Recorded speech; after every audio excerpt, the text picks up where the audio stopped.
And now on Radio Glamorgan, something special just for you. Hello and welcome to the Six Nations edition of the Sporting Roundup, a sports show brought to you by third-year students at the University of South Wales. I'm Dylan James and I'll be your host today. I'm joined by fellow students James Dodd and Ben Jones. So Wales kick off their second round of the Six Nations on Saturday against Scotland at 4:45 in Murrayfield. So let's take a look at the team then, boys. So at loose head, we've got Wyn Jones, hooker Ken Owens, tight head, we've got Thomas Francis. In the second row, we've got Adam Beard and Alan Wyn Jones. In the back row, we got Wainwright on the blind side, Tipperick at 7 and Falatau at 8. Gareth Davis and Dan Bigger form the half-back partnership. Liam Williams and Rhys Zammit occupy the wing positions, and a new midfield partnership of Tompkins and Watkin, with Lee Halfpenny assuming his role at fullback. Willis Halaholo of the Cardiff Blues is also included on the bench in line for his first cap.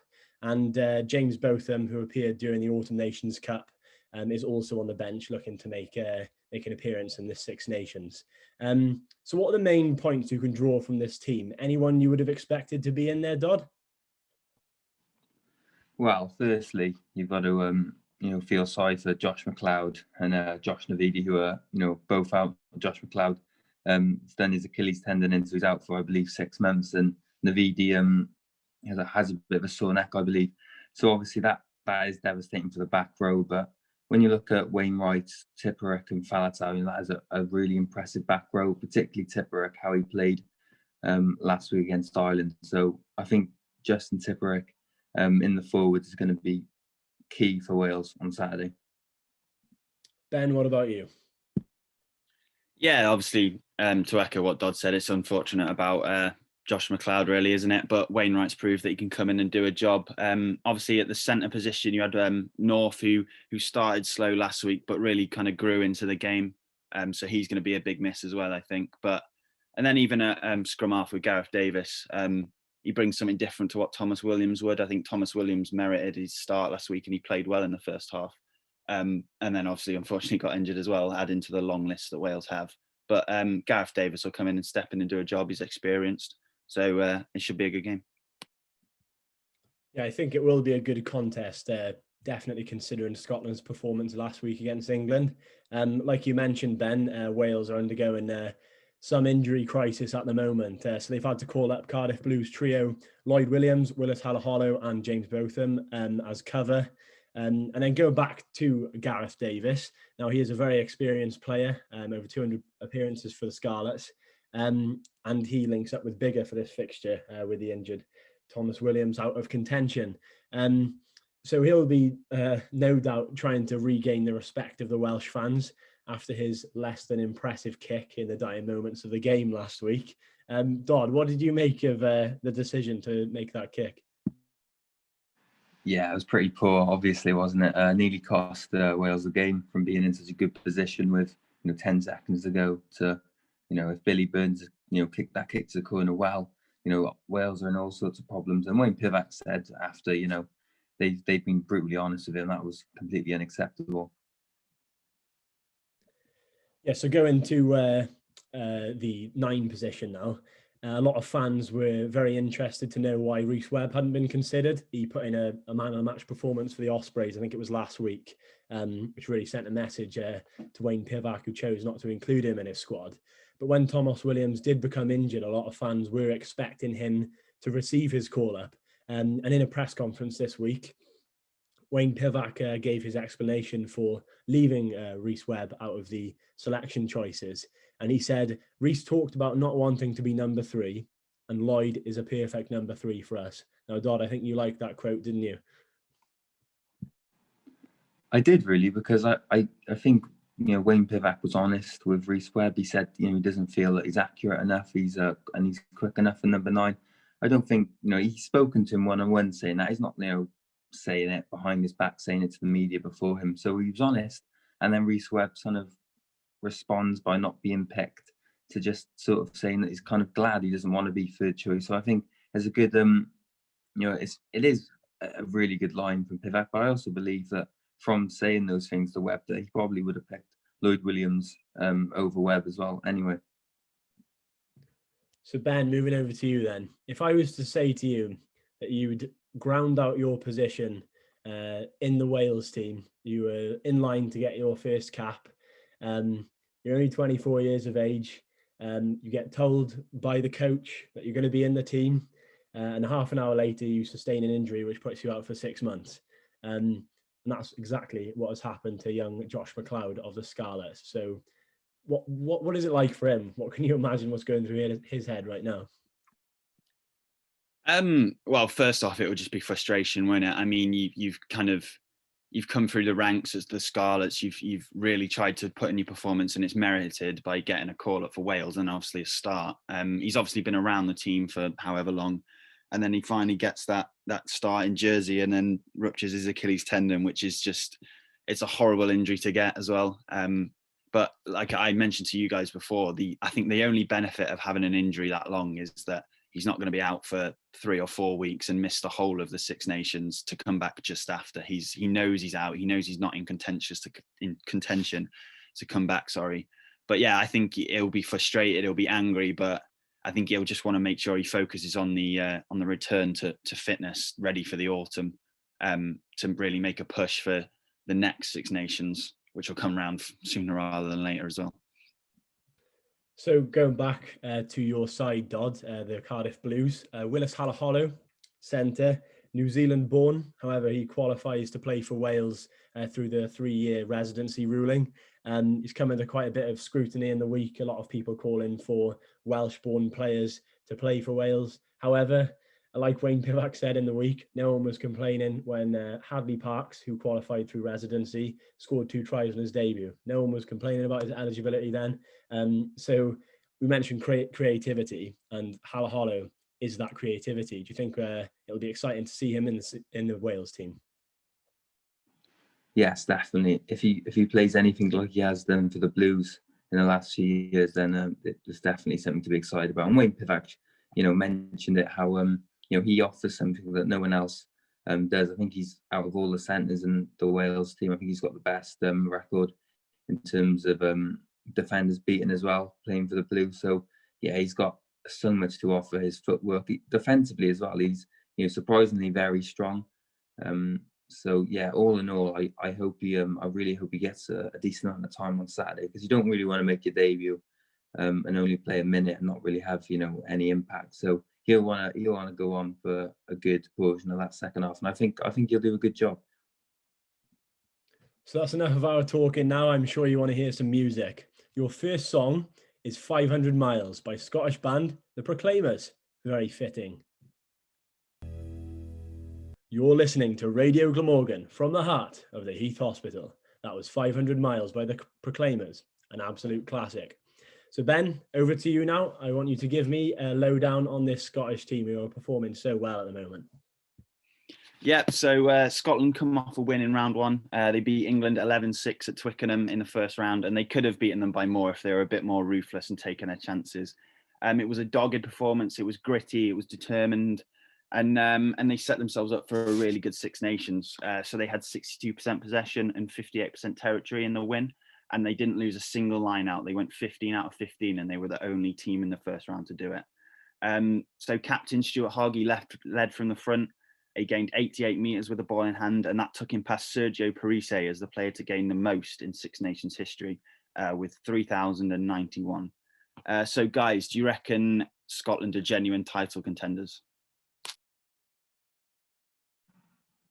Oh, most definitely. I think they've always been sort of around there. They've always been able to compete with the top teams in the Six Nations, but they've never quite managed to kind of put the consistent performances in across a whole championship to actually finish first. I think that the most significant part of the last kind of 6 months or so is that they've managed to beat Wales away for the first time in a long time, and they've done it to England, and that's always been their Achilles heel, is not being able to win away games. So and obviously there's we are playing behind closed doors, so that does have an impact as well. But to beat England away, I think they have Wales, Ireland and Italy all at Murrayfield. Those 3 are all winnable games. And even 4 out of 5 is a good enough for a win. So they'll be really, really confident. They've just got to back it up now this weekend, and hopefully they don't. Yeah, I think we're seeing a bit of a birth of a newly competitive Scotland side. Like Dodd referred to, you can say that there was an empty stadium. Different times they beat Wales in Wales, but it was in Parc y Scars. It doesn't matter. They've beaten Wales. They've set a new record, and they've just beaten England. I think the players they've got coming through. Finn Russell's in his prime at the moment. Hogg's kick-in last weekend against England was incredible. Spiral kick he did right into the corner was unbelievable. And Duhan van der Merwe breaking through and making a hell of an impact. So I really do think this Scotland side could pose a threat and really make a challenge for the tournament. Yeah, so like you've just mentioned, obviously they're in a good run of form and they're playing well, and like you said, winnable games, Dodd. So they've won the 2 of their last 4 games against Wales, and that was more than they've managed in their previous 13 championship meetings. And obviously, alluding to Murrayfield, and it is a bit of a fortress at the minute. They've conceded just 59 points in their 4 games in 2020, which is an average of 14.8 a game, and that was their 3rd lowest as such in matches in a calendar year in the professional era, and their lowest since 2011. So Wales really do face a stern task against a very defensive outlet. So how do Wales come away with a win on Saturday? What's the game plan that Pivac needs to set up? I think depending on the weather, I think it could be very cold. I'm not sure if it's meant to be raining. I'm not sure how windy it's meant to be. I think it doesn't sound particularly pretty, but I think the way Wales are going to win games at the moment is probably to kind of stick the ball up in the air, compete in the air, and gain territory from kicks and kind of grind Scotland down. I'm not quite sure how the set piece is going to go, so that might be an area of weakness. But I think you've got Bigger in the air, Halfpenny, it is pretty solid at times in the air. So you've got a goal and a way to win that game. I think is territorially and kicking the ball and finding space. But obviously, you've seen how good Hogg and Russell are at kicking. So look, it'll be an interesting one, but I don't think Wales will be throwing the ball around too much.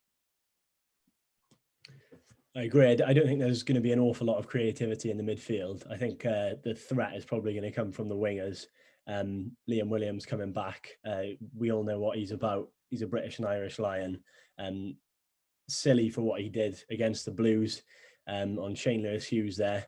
But I think he'll come back stronger than ever. Dodd, you were speaking to me before we recorded this, and you believe that the fire is going to be in his belly coming back in this fixture. Yeah, Gethin Jenkins said earlier in the week before the squad was announced that if he's picked, he'll be rearing to go. So, I do believe that as well. And yeah, in between October 2019 and October 2020, he only managed 1 game. So, and he played 3 times in the Autumn Nations Cup, but he won a lot more consistency in appearing in the red jersey now. And I think he'll do a good job on the wing. I think he'll be fired up. You're listening to Radio Glamorgan. So our next song is Postcards from a Young Man by legendary Welsh band, the Manic Street Preachers. That was Postcards from a Young Man by the Manic Street Preachers. So, James, I hear you're giving us the lowdown on the Scottish sensation that is Duhan van der Merwe. Yes, well, if anyone watched last week's Scotland against England game, then you'll know how impressive this man is. He was born and grew up in South Africa, and he played for the Blue Bulls, Montpellier in France, and then joined Edinburgh in 2017. And he averaged a try every other game for Edinburgh, and was named the Pro 14 Players Player of the season for the 2019-2020 campaign. So that just shows, how impressive he has been. And he made his debut in October 2020 against Georgia and scored. And like I said, he scored the only try last week. He starts at 11 this week. Extremely powerful runner. He'll be a very, very big threat for Wales. So moving on to our third and final song, we have Yma o Hyd by David Iwan. It's a shame we won't be hearing this ringing around Murrayfield from the travelling fans on the weekend. We can sing from home, can't we? That was Yma o Hyd by David Iwan, a song which resonates with a Wales Six Nations match day. Radio Glamorgan. So James, tell me who you interviewed in the week. Yeah, so earlier in the week, I spoke to Australian rugby legend Michael Lynagh about all things rugby, including his incredible Australian rugby career, his time in Italy, and his time playing in England. So let's hear a snippet of that now. Yeah, it was an amazing time. We had a really, well, obviously as it turned out, we had a great team, but it was a good team from a balance point of view. There was quite a few experienced guys. There was quite a few young guys coming through. We weren't given much of a chance of doing it, doing anything great on that trip. It was the previous trip, the Australian team in 81, 82, that was sort of being touted as the possible Grand Slam winners for Australia for the first time, but they didn't do as well as expected. So 84, our expectations, ours were obviously we wanted to win every game, but the expectations from outside weren't that high for us. And it was a pretty tough tour, but I must admit it was a happy one. Alan Jones, the coach, worked us very, very hard back in the amateur days. But as a young sort of 19, 20-year-old on that tour, or 20-year-old, it was a great time. We were playing a really nice brand of rugby. We were winning. As a 20-year-old, you were touring around, the Northern Hemisphere with your, 25 of your mates. And it was a little bit different to the tours that you see these days. I think we had 27 players. We played 19 games over quite a long period. I think it was 2.5-month tour. And of that 19 games, I played 12 of them. So it was quite arduous. We'd play Saturday, Wednesday, Saturday, and in between we'd often, have to make, we're all doing it by coach bus rides. So it was quite tough, but it was great fun. And obviously winning the 4 test matches and the Barbarians game was a great memory. And but we did it playing some good stuff. And I remember early on, because I was the second string sort of fly half to Mark Ella, and it was going to be hard to unseat him because he was such a great player. But I remember the coach telling me early on that we want a goal kicker. The goal kicker is really important, particularly in the Northern Hemisphere, and you're the best goal kicker in the team.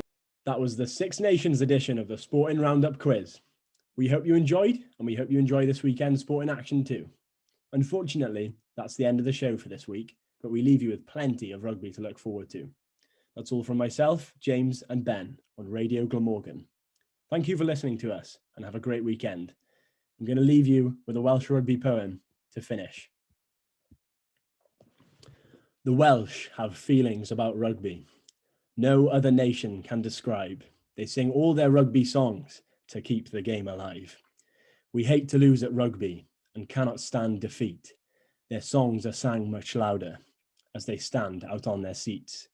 The Millennium Stadium is their national rugby ground. You need to see a Welsh rugby match to enjoy the immense sound.